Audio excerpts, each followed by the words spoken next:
नमस्कार, आप देख रहे हैं हमारा खास कार्यक्रम आपकी आवाज़ और मैं हूं धनराज गर्ग और आज एक बार फिर हाजिर हूं मैं आपकी आवाज़ कार्यक्रम लेकर। और आज बात करेंगे मुद्दों की, क्योंकि मुद्दे उत्तराखंड के अंदर इस कदर बढ़ चुके हैं, क्योंकि छोटा सा उत्तराखंड है लेकिन मुद्दे बहुत हैं। क्योंकि अभी देखिएगा कि जो डेंगू का डंक है वो लगातार फैलता हुआ नजर आ रहा है और डेंगू का कहर एक बार फिर कहीं ना कहीं उत्तराखंड वासियों पर बरपता हुआ नजर आ रहा है, क्योंकि कई मामले अभी डेंगू के निकलकर सामने आ चुके हैं और एक डेथ भी डेंगू से हो चुके हैं। वहीं कुछ लोग हमारे साथ मौजूद हैं जो आज सीएमओ ऑफिस भी पहुंचे हैं और उन्होंने एक मांग की है कि डेंगू की रोकथाम के लिए कुछ ठोस कदम जरूर सीएमओ की तरफ से उठाना जाना चाहिए। और उन्हीं से बात करते हैं कि आखिर क्या कुछ उनकी मांग है। भाई साहब, आज सीएमओ ऑफिस पहुंचे हैं, क्या कुछ मांग करते हैं, क्योंकि लगातार देखा जा रहा है कि जो डेंगू का कहर है वो कहीं ना कहीं उत्तराखंड पर बरपता हुआ नजर आ रहा है। हाँ, देहरादून जिले में आज डेंगू चरम सीमा में पहुंच गया है। 20 कम से कम पेशेंट आ गए। उसको लेकर आज हमने यहाँ पे मैडम के पास है, डिप्टी सीएमओ से मिले। हमने उनको कहा कि डेंगू के लिए एक तो बेड की व्यवस्था प्राइवेट अस्पतालों में भी व्यवस्था की जाए, उनके लिए ब्लड बैंक की व्यवस्था की जाए, उनके लिए प्लेट्स की व्यवस्था की जाए और जो गरीब आदमी हमारे निःशुल्क, मेन पॉइंट हमारा था कि निःशुल्क उनको प्लेट्स, उनको ब्लड दिया जाए। बिल्कुल, जब भी देखते हैं, क्योंकि पिछले साल भी हमने देखा कि डेंगू का कहर बरपाया था लेकिन ब्लड नहीं मिल पाता है और ब्लड मिलता भी है तो कहीं ना कहीं उनसे मन माने पैसे वसूले जाते हैं। तो उसको लेकर क्या कहेंगे, किसकी जिम्मेदारी बनती है? नहीं, इसमें स्वास्थ्य मंत्री की पूरी जिम्मेवारी है। वो आदेश दे अपने डिप्टी सीएमओ को आदेश दे कि भी इसमें आप ये है कि निःशुल्क लें, गरीब आदमियों से पैसे क्यों ले रहे हो आप? निःशुल्क व्यवस्था की जाए, प्लेट्स की पूरी व्यवस्था की जाए, नहीं तो इस्तीफा दें स्वास्थ्य मंत्री जी। हम तो ये मांग करते हैं।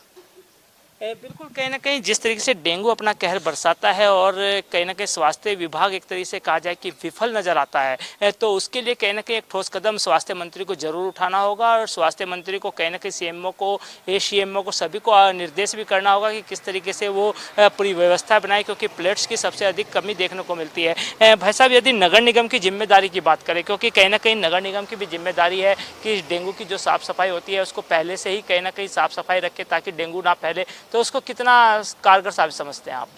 देखिए, पिछली बार अगर आपने देखा होगा, पिछले 2 टर्म में समय में अगर आपने देखा होगा, तो चाहे स्वास्थ्य विभाग की बात करें चाहे नगर निगम प्रशासन की बात करें, पूर्ण तरीके से जो दोनों विभाग फेल रहे। इससे पिछले डेंगू के कार्यकाल में भी और चाहे कोरोना के समय में हम बात करें, और इस बीच में भी अगर आपने देखा होगा, आज देहरादून में कम से कम 20 से ज़्यादा केसेस जो है डेंगू के आ चुके हैं, जबकि समय से पहले डेंगू ने दस्तक दे दी है। और इस दस्तक में आज एक मौत भी जो है, एक मरीज की मौत डेंगू से हो गई है। पर उसके बावजूद भी अगर आप देख रहे होंगे, क्योंकि आप धरातल पर रिपोर्टिंग कर रहे हैं, अगर आप देख रहे होंगे ना तो आपको स्वास्थ्य विभाग की टीम नज़र आ रही होगी और ना ही आपको नगर निगम की टीम मुस्तैद नज़र आ रही होगी, जो एक बहुत बड़ी लापरवाही है। आज हमने इन्हीं सब चीज़ों को लेकर, और क्योंकि सरकार ऐसे लोगों की बैठी है जो विपदा में अवसर ढूंढती है।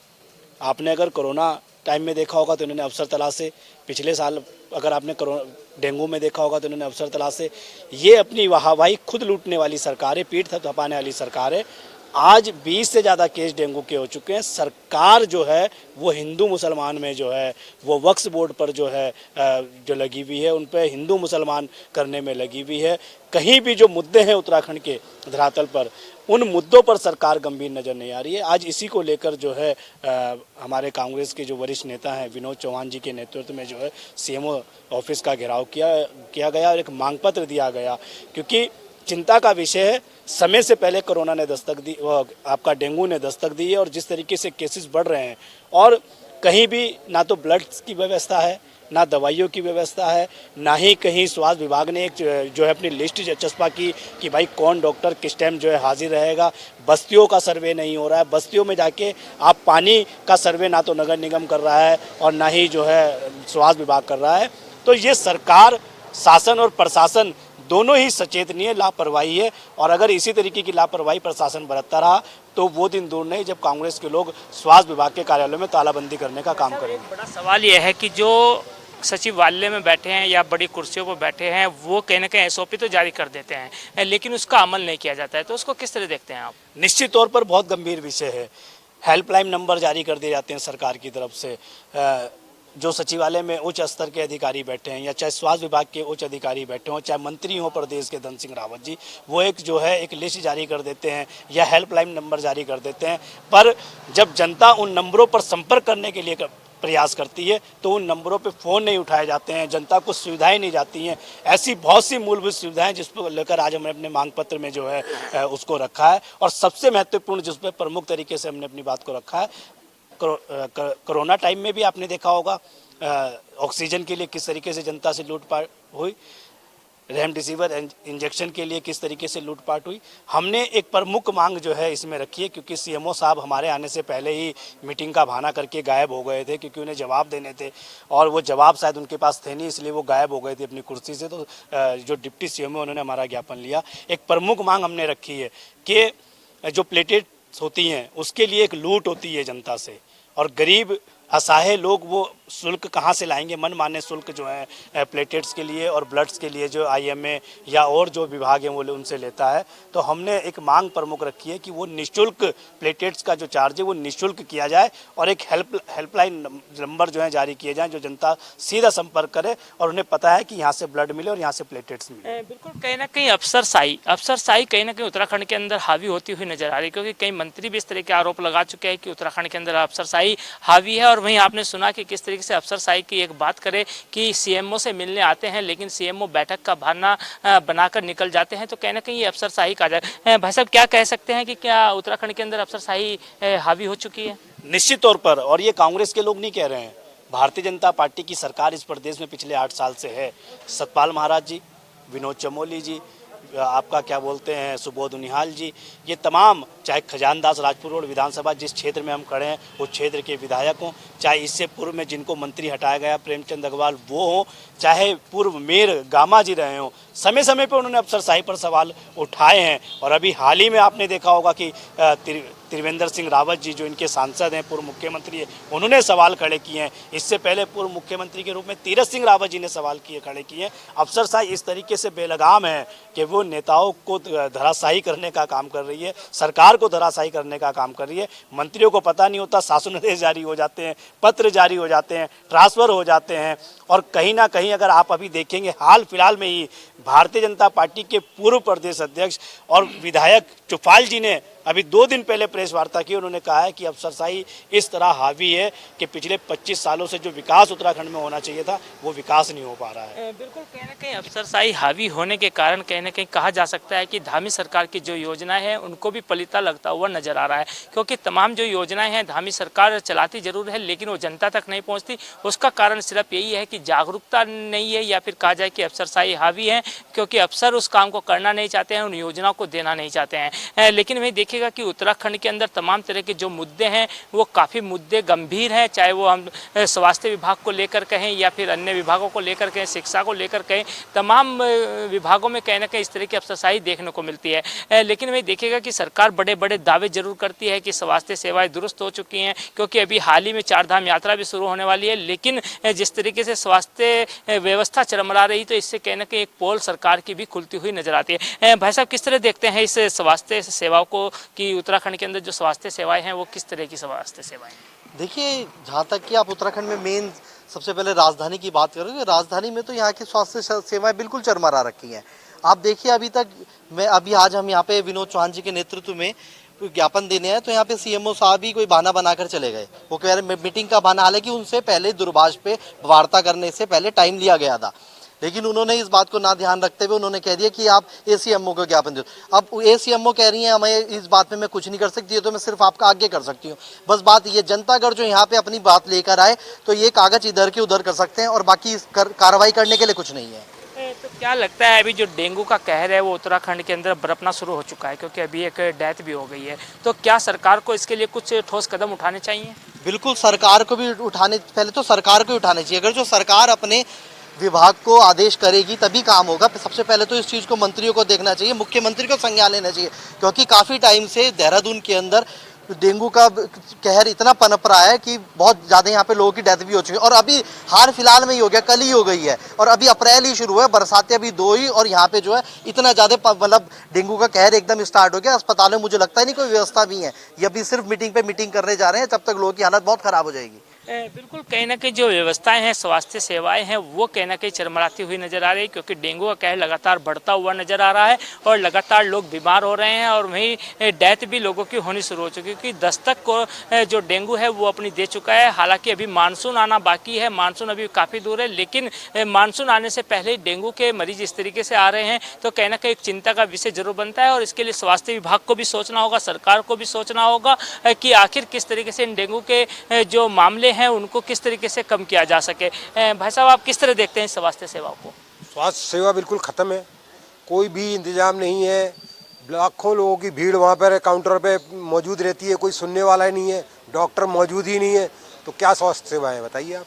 लेकिन सरकार बड़े बड़े दावे करती है कि तमाम जो डेंगू से बचने के उपाय हैं वो किए जा रहे हैं। नगर निगम भी बड़े बड़े दावे करता है कि फॉगिंग की जा रही है, सफाई व्यवस्था सुधारी जा रही है, उससे डेंगू को बचाया जाएगा, डेंगू का लार्वा नष्ट किया जाएगा। लेकिन क्या लगता है सभी दावे फेल होते हुए नजर आ रहे हैं? सभी दावे फेल है, कोई स्वास्थ्य विभाग ने कुछ भी काम नहीं किया, ना नगर निगम ना कहीं फॉगिंग कराई, ना सफाई, जगह जगह पानी, गड्ढे, सड़कों पर पानी बह रहा है, कुछ भी काम नहीं किया है। सरकार को निकम्मी है।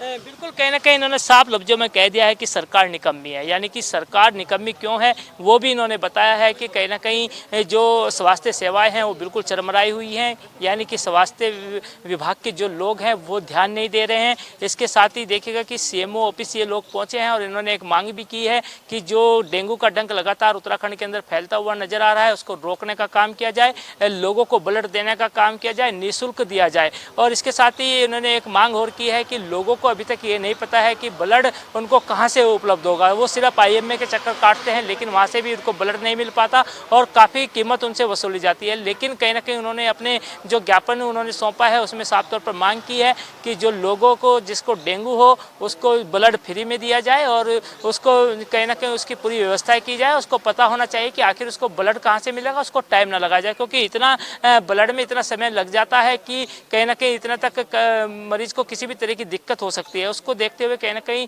एक मांग उन्होंने की है कि एक टीम ऐसी गठित की जाए कि ताकि जो लोग परेशान हैं या जिनको ब्लड की आवश्यकता है वो तुरंत उनको ब्लड मिल सके। वहीं कुछ और लोग हमारे साथ मौजूद हैं, उनसे ही बात करें कि आखिर किस तरह देखते हैं वो इन स्वास्थ्य सेवा को, क्योंकि स्वास्थ्य सेवा को कहीं ना कहीं सभी ने आपको सुना कि किस तरीके से चरमरा रहे हैं। भाई साहब, क्या देखते हैं कि जो नगर निगम है बड़े बड़े दावे करता है? कुछ नहीं, हम तो 25 साल से देख रहे हैं यहाँ पे, जब से राज्य बना है केवल घोषणाएं होती है, पेपर में रोज आता है कि आज हॉस्पिटल में ये हो जाएगा, कल ये हो जाएगा, लेकिन व्यवस्था के नाम पे चौपट है। आप देखें स्मार्ट सिटी के नाम पे क्या हाल है, सारी नालियाँ गंदगी से भरी हुई हैं, सड़कें टूटी हुई हैं, गड्ढे हैं। आप हमारे जरा जयपुर की तरफ आके देखिए जरा सड़कों में क्या हाल है। पानी, आपने सही कहा है, स्मार्ट सिटी, क्योंकि राजधानी देहरादून को स्मार्ट सिटी में लाया गया है लेकिन काफ़ी समय से कार्य चल रहे हैं, अभी तक पूरे नहीं हो पाए हैं, तो उससे कहीं ना कहीं दिखते से लोगों को जरूर होगा। सर जो काम 2016 में होने थे 2017 में वो काम अब हो रहे सर 2025 में, तो कहाँ से होगा सर विकास? बताइए आप। कुछ नहीं है, दूर अस्पताल की हालत जैसे पहले थी वैसी की वैसी है। बिल्डिंग बनाने से कुछ नहीं होता सर कि आप बिल्डिंग करो 10 मंजिल 20 मंजिल की, लेकिन सुविधा नहीं है। आप बताओ क्या करो? अब हर आदमी तो हॉस्पिटल में सरकारी प्राइवेट में जा नहीं सकता, गरीब आदमी कहाँ जाएगा? हम भी सर लाइन पर लगते हैं तो 4 घंटे में नंबर आता है। बिल्कुल इन्होंने सही कहा है कि बिल्डिंग बनाने से कुछ नहीं होता लेकिन काम जरूर करना चाहिए। लेकिन दून हॉस्पिटल के हालात ये हैं कि लोगों को इलाज नहीं मिल पाता है और लोग कहीं ना कहीं वहाँ पर भाग दौड़ में ही लगे रहते हैं। लेकिन जिस तरीके से भाई साहब ने बताया कि स्मार्ट सिटी के कार्यों के कारण भी कहीं ना कहीं लोगों को काफ़ी दिक्कतों का सामना यहाँ पर करना पड़ता है। तमाम जगहों पर गड्ढे खुदे हुए हैं, तमाम सड़कें खुदी हुई हैं, तमाम एक्सीडेंट प्रतिदिन होते हैं, कई लोगों की मौत भी हो जाती है। और तो इसके लिए भी कहीं ना कहीं सरकार को सोचना होगा कि स्मार्ट सिटी के जो कार्य हैं उनको जल्द से जल्द किया जाए। भाई साहब, क्या कहेंगे स्मार्ट सिटी के कार्यों को लेकर? कुछ नहीं है सर, स्मार्ट सिटी के नाम पे उन्होंने लूट दिया जनता को, पागल बना रखा है जनता का, कुछ नहीं है। बिल्कुल कहीं ना कहीं इनका साफ तौर पे कहना है कि स्मार्ट सिटी के जो कार्य हैं उन पे कोई भी ध्यान नहीं दिया जा रहा है, ना ही स्वास्थ्य सेवाओं पर ध्यान दिया जा रहा है। तो कहीं ना कहीं सरकार को सोचना होगा और सरकार को इसके लिए ठोस कदम उठाना होगा, क्योंकि जिस तरीके से डेंगू के मामले लगातार बढ़ते हुए नजर आ रहे हैं उनको रोकने के लिए कहीं ना कहीं कुछ ठोस कदम जरूर सरकार को उठाने होंगे।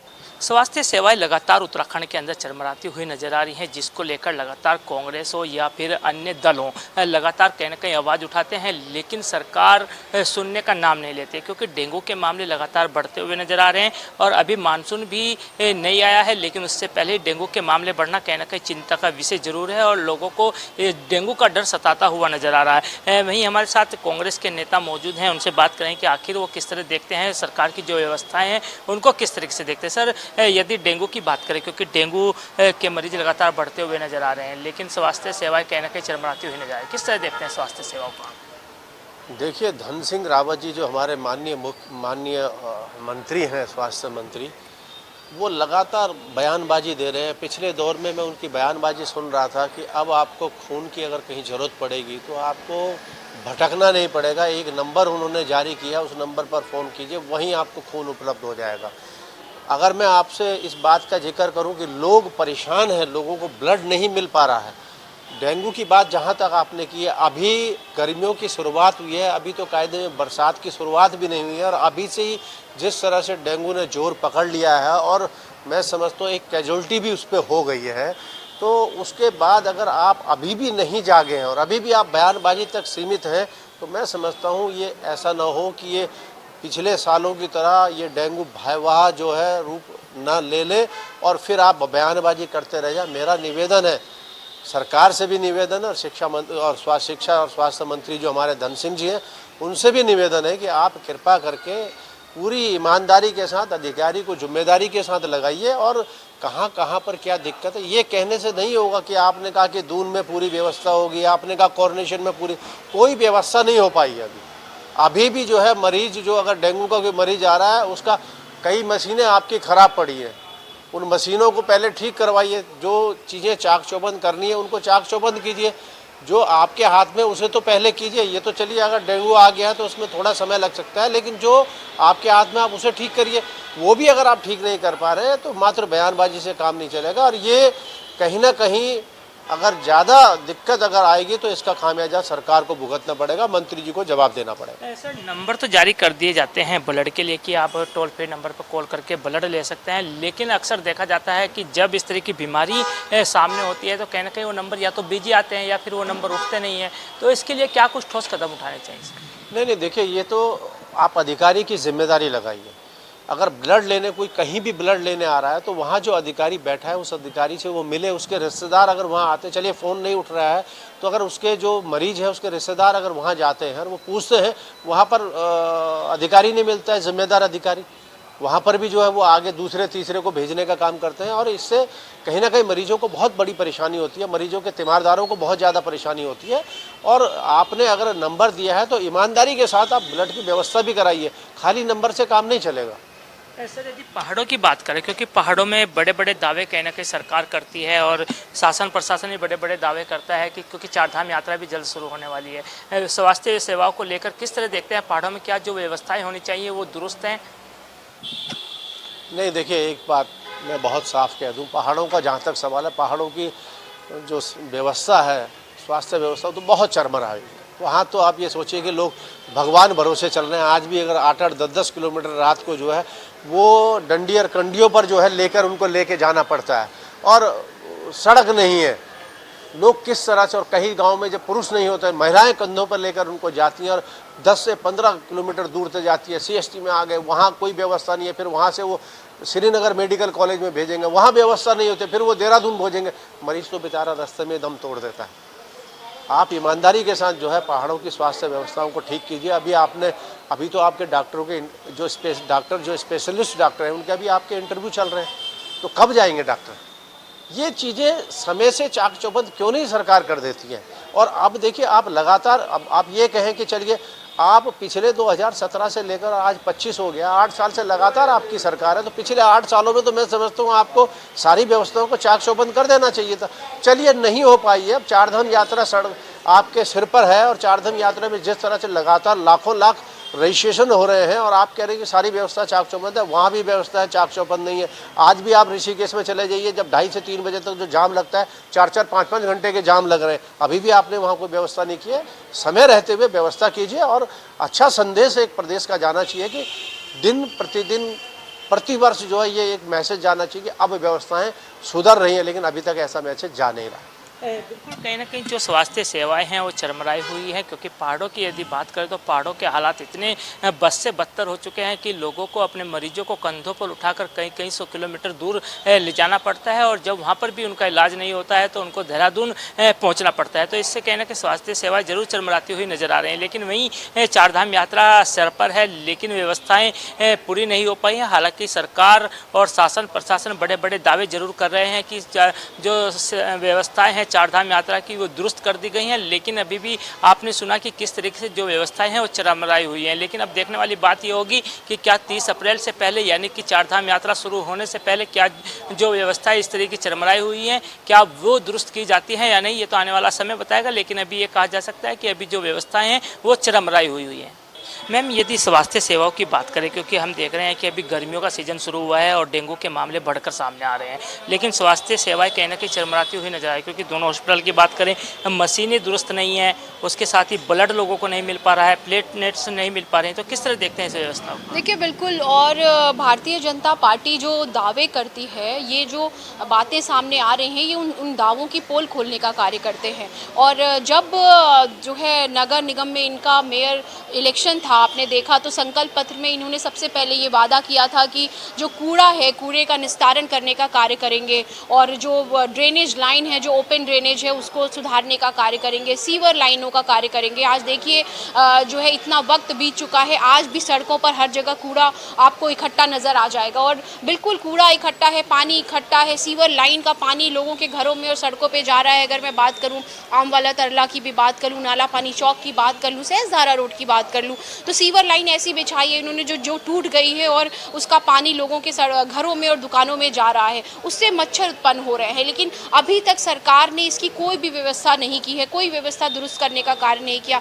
फॉगिंग की गाड़ियाँ आपको कहीं नज़र आई तो मुझे भी बता दीजिए, क्योंकि मुझे तो बिल्कुल नज़र नहीं आई है। तो ये सरकार, ये नगर निगम जो फिर से काबिज हो गए हैं, फिर से इन्होंने नगर निगम को एक भ्रष्टाचार का अड्डा बना दिया है, और इन्हें लोगों के स्वास्थ्य से कोई मतलब नहीं है। इन्हें कोई सरोकार नहीं है कि हम और आप कैसे जी रहे हैं। आम जनमानस डेंगू से पीड़ित हो रहा है, अभी एक व्यक्ति की परसों मृत्यु भी हो गई डेंगू की वजह से, लेकिन सरकार की तरफ से इस मुद्दे पे कोई भी जो है एक बयान भी नहीं आया। ये दर्शा रहा है कि भारतीय जनता पार्टी सिर्फ अपने जेबें भरने में लगी हुई है, उसको जनता के हितों से कोई मतलब नहीं है। मैम, जैसे आपने बताया कि एक व्यक्ति की मौत भी हो चुकी है, लेकिन जो सीएमओ की तरफ से एक रिपोर्ट जारी की जाती है डेली प्रतिदिन की, उस रिपोर्ट में अभी तक कोई मृत्यु नहीं दिखाई गई है। तो किस तरह देखते हैं, क्या ये फेलियर है सरकार का या स्वास्थ्य विभाग का?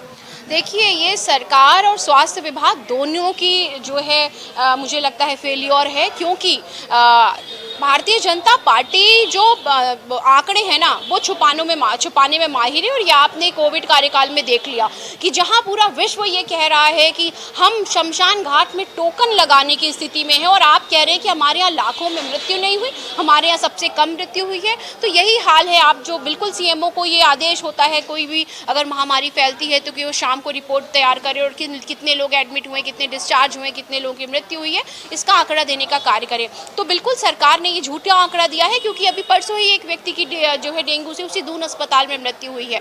आपके पास ना ही ब्लड बैंक है, ना ही आपके पास प्लेटलेट्स उपलब्ध हैं, क्योंकि आप तैयारी नहीं करते हैं। जब कोई घटना घटित हो जाती है उसके बाद आप चेतने का कार्य करते हैं। यही वजह है कि भारतीय जनता पार्टी हर मोर्चे पे फेल नज़र आती है। स्वास्थ्य के मुद्दे पर तो हमेशा फेल नज़र आती है। आयुष्मान कार्ड के नाम पे भारतीय जनता पार्टी का हर नेता बड़ी बड़ी बातें करता है।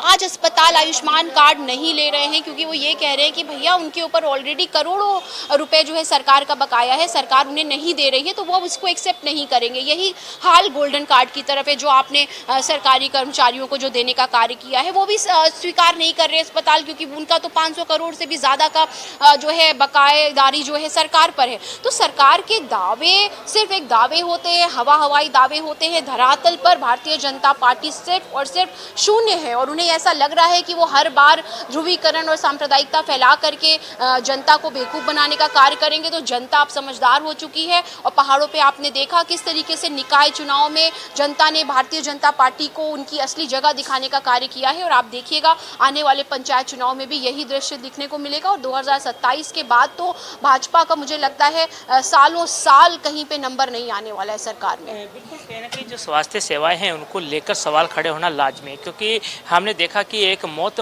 डेंगू से हो चुकी है, लेकिन उसके बावजूद भी जो सरकार है या कहा जाए जो स्वास्थ्य विभाग है वो आंकड़े छुपाने का काम कर रहा है। क्योंकि लगातार हमने देखा कि जिस तरीके से मैम ने भी बताया है कि कोरोना काल में भी कहीं ना कहीं सरकार ने आंकड़े छुपाने का काम किया था, और इसी तरीके से अब डेंगू के मामलों में भी आंकड़े छुपाने का काम स्वास्थ्य विभाग के द्वारा किया जा रहा है। तो कहीं ना कहीं एक बड़ा सवाल जरूर स्वास्थ्य विभाग पर खड़ा होता है। लेकिन अब देखने वाली बात होगी कि क्या इतना कुछ होने के बावजूद भी मुख्यमंत्री पुष्कर धामी चेतते हैं या नहीं चेतते हैं, क्या ऐसे अधिकारियों पर कार्रवाई करते हैं या नहीं जो आंकड़े छुपाने का काम करते हैं, या फिर ये कहा जा सकता है कि सरकार के पनाह में ही कहीं ना कहीं ये आंकड़े छुपाने का काम किया जाता है। ये तो आने वाला वक्त बताएगा। लेकिन अभी ये कहा जा सकता है कि जिस तरीके से डेंगू नज़दीक आ रहा है और डेंगू के मामले लगातार बढ़ते हुए नजर आ रहे हैं, तो उसको रोकने के लिए कहीं ना कहीं ठोस कदम जरूर